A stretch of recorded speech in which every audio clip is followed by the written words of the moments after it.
TikTok पर viral होने का जुनून। आयशा भट्ट जो मर्दों का सैलून चलाती हैं। ਉਹ ਤੇ ਬੜਾ ਮਰਦਾਂ ਦਾ ਮਸਾਜ ਕਰਦੀ। मैंने बोला मसाज नहीं करती, वो काम करती है और उसका काम बोलता है। इस कारोबार के लिए मैंने बड़ी मेहनत की है।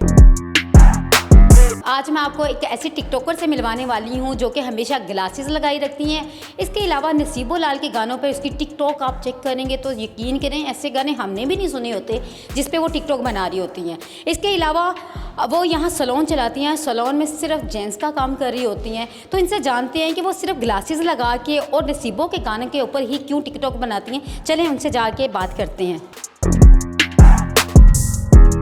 चलें जी, एक तो आयशा से हम पूछते हैं कि एक तो ये ग्लासेस नहीं उतारती, इसकी क्या वजह है? क्या आंखें ख़राब हैं या आंखें नहीं सही? मेरी आंखें ख़राब नहीं है, ये मेरा एक स्टाइल है।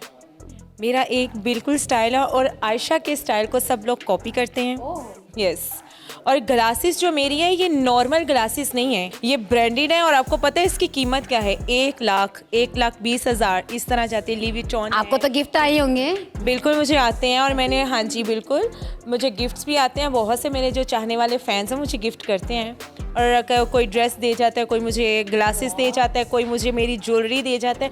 और माशाल्लाह मुझे बहुत प्यार करते हैं मेरे फ़ैन। अच्छा, मुझे ये बताएं कि आप जितनी भी टिकटॉक्स बनाती हैं वो सारी की सारी नसीबो लाल के गानों के ऊपर होती है, ये क्या वजह है?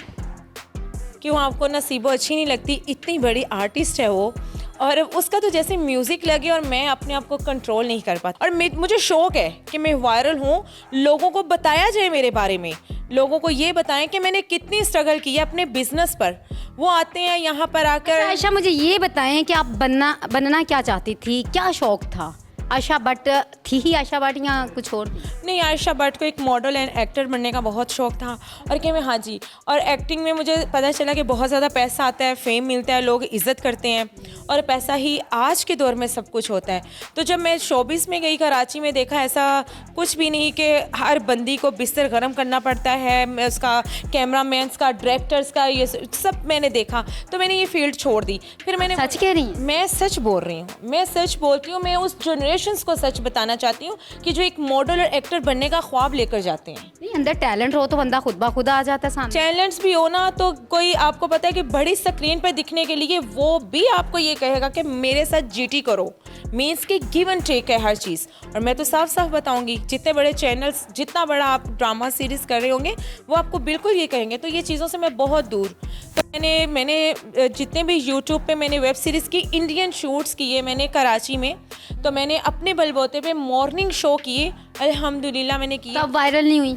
नहीं, कराची में मेरा एक नाम बन गया, बट इतनी नहीं हुई जितनी मुझे लाहौर में हुआ कि मैं फिर आई। मैंने फिर शोबिस फील्ड छोड़ दी। फिर मैं कुछ ना कुछ खोज में रहती थी, देखती थी। मेरे माइंड में आया कि यार क्यों ना मैं कमाऊँ। सलून्स का काम तो मैं पहले ही करती थी। तो पहले मुझे फिर शौक़ आ गया कि नहीं यार, आयशा भट्ट को दिखना है, बड़ी बंदी बनना है। वो लोग के लिए कुछ भी करना है, कुछ भी कि जो मेरी इज्जत पर ना आए आँच। वरना मेरे लिए तो शोबिस फील्ड बनी बनाई फील्ड थी। मैंने बहुत बड़े एक्टर्स के साथ, मैं उनको नाम लेके खुद वायरल क्यों करूं? क्योंकि मैं खुद एक ब्रांड हूँ और अपने बलबूते पर आई हूँ, मैं अपनी स्ट्रगल की। फिर मैंने सोचा कि लोग यहाँ से दूर दूर जाते हैं, मलेशिया जाते हैं, दुबई जाते हैं सर्विसेज लेने के लिए कि थेरेपीज हमारी स्किन की हो रही। तो मैंने ऐसा स्पा सेंटर, वहाँ जेंट्स को जो है, लड़कियाँ जो फेशियल कर रही होती हैं, मसाज करी, वो इस वजह। अच्छा, वहाँ पर मलेशिया में तो मसाज होंगे जो भी, बट मैंने बोला कि मैं यहाँ पर कुछ नया लाऊं कि जो लोग मेरे पास आएँ। स्किन हेयर मैं समझती हूँ कि आपकी प्रॉपर्टी वो है। एक तो सैलून मैंने अपने लिए बनाया क्योंकि मुझे खूबसूरत दिखने का बहुत शौक़ है। मैं अपनी स्किन का, अपने हेयर का बहुत ख्याल रखती हूँ। दूसरा, मैं लोगों को ये बताना चाहती थी कि वाकई आप दिखोगे तो बिकोगे और आपकी खूबसूरत। अब आयशा बिक गई हुई है ना कितने में बिकी है? मुझे खरीदने के लिए ना जिगरा चाहिए और वो किसी के पास नहीं है। हालांकि मेरा काम मर्दों का है, तो आयशा भट्ट का एक भी दोस्त नहीं है। आयशा भट्ट किसी के साथ कोई बातचीत नहीं।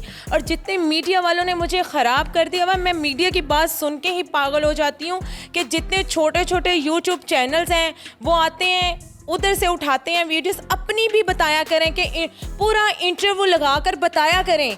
आपने देखा मेरे पास, मैं तो शुक्रगुजार हूँ उर्दू पॉइंट्स की। लिटरली मैंने आपको कि मैं इसकी कि ये मेरे पास आए हैं, मेरा इंट्रोडक्शन, मेरा इंटरव्यू इतना वायरल ये करें कि यार लिटरली मैंने बहुत मेहनत की है अपने इस कारोबार के लिए, मैंने बड़ी मेहनत की है।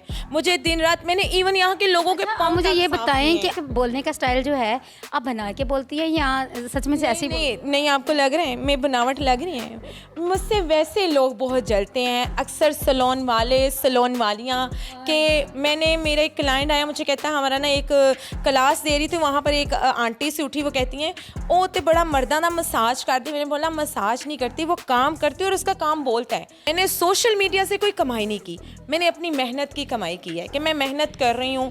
आप बातें कर जाते हो कि ये मसाज सेंटर है, कभी आपने ये नहीं देखा कि मैं मेहनत कर रही हूँ, मेरे शोल्डर मेरी कमर मेरी थक जाती हूँ और मेरा कमाने का जरिया भी यही है, मेरा सलून है। अच्छा आयशा ये बताएं कि कितना आपको जो है ट्रोल किया जाता है, कितनी तनकीद का निशाना बनती रहती है आयशा डेली? अभी रिसेंटली एक वीडियो इंटरव्यू में देकर आई थी, लिटरली उसमें चुन चुन के लोगों ने इतने इंटरव्यू गलत चीज़ें सोशल मीडिया पे हाइप, मुझे इधर से मैसेजेस, क्लाइंट्स के मैसेजेस के आपके पास वाकई मसाज सेंटर है, ये देखें क्या कर रही है। अच्छा उन्होंने बोला, उसने मुझसे क्वेश्चन किया कि क्या ये लड़कियां टिकटॉक पे हाँ सप्लाई करती हैं, ये इतना होना पड़ता अच्छा उसको उठा के मेरी बात पूरी नहीं हुई अपनी लगा दी और मेरा। यार ये देखें, खुदारा इज्जत करो, इज्जत करवाओ, ठीक है? आप लोग पूरा इंटरव्यू लगाओ, आपने एक प्रोमो लगा के पहले मेरी तरफ से आपको अगर जलील करके पैसे मिल रहे हैं तो अब खाओ ऐसी कमाइयाँ। मैं वाकई इंटरव्यू नहीं देती, मैंने कसम उठा ली थी कि मैं इंटरव्यू अब किसी को नहीं दूंगी। जितने भी इंटरव्यू हैं मिलियन 2 मिलियन 3 मिलियंस पर गए हैं, कारोबार तो मेरा ख़राब हुआ। क्या देखा आपने यहाँ पर? मैं आप आए हैं, मैं काम कर रही थी, मेरे क्लाइंट्स हैं, मेरे क्लाइंट से भी रिव्यू ले। जो आप टिकटॉक बनाती हैं तो आपका अपना पर्सनल शौक है, आपका अपना पर्सनल जाती? मुझे टिकटॉक की निगाह से देखते हैं आप, कभी मेरे पास बिजनेस पर आकर देखें कि मैं बिजनेस वूमेन हूँ और मैं काम कर रही हूँ। आप मुझे हर नज़र से जब भी देखेंगे मैं गलत नहीं हूँ। अच्छा आयशा मुझे ये बताएं कि कहाँ की पैदाइश है आयशा? मेरी गुजरांवाला की है, मैं पंजाबी हूँ और बट फैमिली से बिलोंग करती हूँ। तो होवे गुजरांवाला दी बटनी वाकई अभी तक मैंने 2 बंदे पड़काए हैं कुछ मेरे साथ ज्यादती की। क्या ज्यादती क्या की? इसके गलत बात मुझे नहीं पसंद, गलत चीज़ मुझे नहीं पसंद। फिर जब इज्जत पर आए तो फिर मैं नहीं छोड़ती। दोस्तों की दोस्त हूँ, यारों की यार हूँ, फिर जो दुश्मनी करे फिर मैं नहीं वेदी में मेरे में एक मर्द आ जाता है। तो मैं मर्द बन के कमा रही हूँ ना। उन लोगों को तनकीद का निशाना बनाओ, कमाने वाले को ना बनाओ कि जो सुबह से आकर रात को मेहनत करके अपने घर लेके जाता है। वहाँ पर ऐसे कपड़े तक लाइफ में उतर रहे होते हैं, वो लोग ये नहीं देखते। मतलब जो मेहनत करके कमा के औरत खा रही है, अपना घर देख रही है, कि मेरी जो लाइफ के बारे में आप लोग कुछ नहीं जानते। बस मैं ये कहूँगी कि मैंने इस काम को, इस स्ट्रगल को, इस नाम को बनाने के लिए वाकई मेरी दिन रात की मेहनत है।